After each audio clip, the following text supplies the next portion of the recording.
It's happened to just about everybody. You start a spiritual practice of some sort, whether that's a meditation practice or some magical ritual practice, and you go along for quite a while, and you continuously make progress. And then at a certain point, whether it's because you're no longer making the kind of progress you were before, or just something happens in your schedule that changes things, you stop doing it.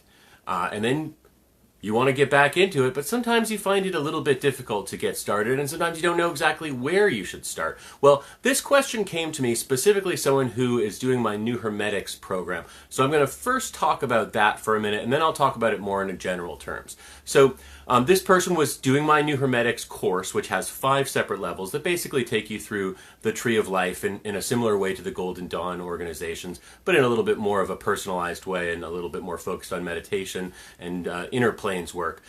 So he was going along in the course, and at a certain point something just got in the way of his schedule, and he could no longer do it for a little while, and he just wasn't sure should he go back into it where he left off, or does he need to go back to the beginning, or is there some little steps that he needs to do in between. And the truth is, with the new Hermetics, when I created the new Hermetics, what I really wanted to do was create a toolbox, essentially a bunch of different exercises and mental practices and ritual practices that a person could use to work on themselves, utilizing the same kind of ideas as the Western the mystery tradition in general, but a little bit more focused on personal evolution, a little less focused on sort of planetary initiatory rhythms and so forth, but more on yourself and your life and where you're going with things.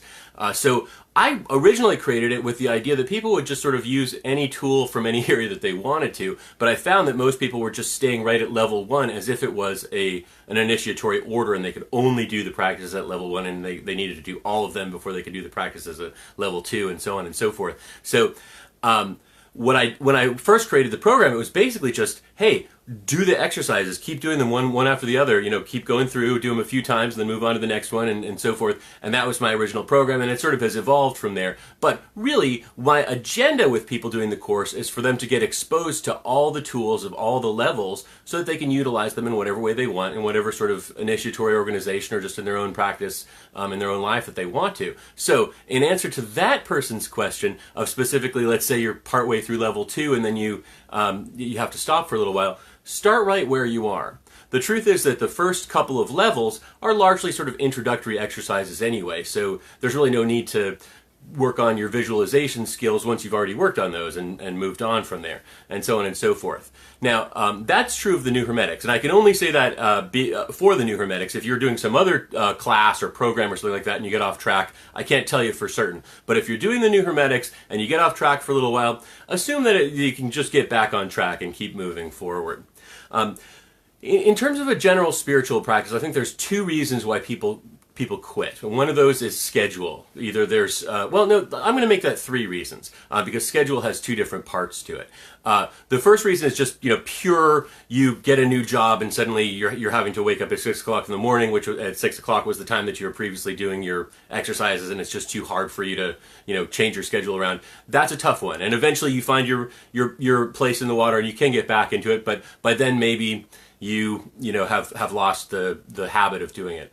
The second part of that is that you can begin a program, and it can feel like you're not making progress with it, and so it becomes something that you just lose focus on, and you want to move on to other things. There's a brighter practice down the valley, and so you move to a different practice, and so lose so you can't fit it into your schedule because you've got another practice that seems more enticing, and then you realize later on, maybe I should have stuck with that same practice. And the other one is just purely stalling out, or just feeling like you're bored with your practice. A lot of meditation practices and sort of the frame ritual practices that you see in a lot of the Golden Dawn traditions, where you're supposed to do the lesser banishing ritual of the pentagram or the lesser invoking ritual of the pentagram every single day without fail, and just keep doing that. Well, I mean, frankly, it can get a bit boring to do that ritual over and over and over again. And that can be true with meditation as well, particularly if you've got a very simple, specific meditation like breath awareness or something like that. You can get involved in that practice, and do it for a while, but eventually you sort of go, yeah, I've kind of done breath awareness now. And the truth is that in most of those meditations, there's actually a next step within them that you can move on to. And so if you're doing a meditation practice like that and you have a teacher, it's a good idea to go approach the teacher and say, am I ready to do a different task? And they may say no, in which case you have to figure out how to how to keep going anyway. But if you've stopped, here's my suggestion to you to get back on the horse, so to speak. If you are doing a practice on a daily level for several weeks to the point where it has become a habit and it's become a part of who you are, and then you stop for whatever reason, my suggestion is that you take a look at what it is that you're doing during the practice and see if you can figure out a way of making it new and interesting again. For instance, with the lesser banishing ritual of the pentagram, how can you add more of a sense of energetic and visual immersion in the practice? How detailed can you get it? Can you get to the point where when you trace a pentagram in the air, you can practically physically see the flames of that pentagram in front of you?